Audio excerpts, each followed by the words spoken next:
So ayan, hello mga kapalibot. For today's video, mag-iihaw tayo ng tag 1 kilong dalag. Yes mga kapalibot, tag 1 kilong dalag. So ayan, iihaw na natin siya. Yun no, tignan nyo mga kapalibot oh. Ganda, ang haba, ang lalaki. So ayan, habang nire-ready natin yan mga kapalibot no, maglaga tayo ng ng sampalok. Ayan mga kapalibot no, pakuluin natin siya mga kapalibot no, hanggang lumambot siya. Ayan, tapos tingnan natin yung ating dalaga. Yun no, medyo paihaw na siya mga kapalibot. Ang ganda. So ayan mga kapalibot no, gusto masarap yan, toasted. So ayan mga kapalibot no, tikiman time na tayo.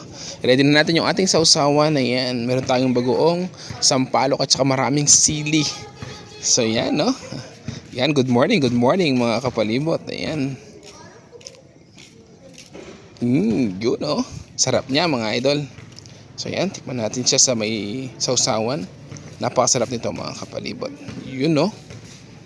No, sarap mga kapalibot. Try nyo na yan mga kapalibot. Napakasarap, simpleng ulam pero for sure panalo sa sarap.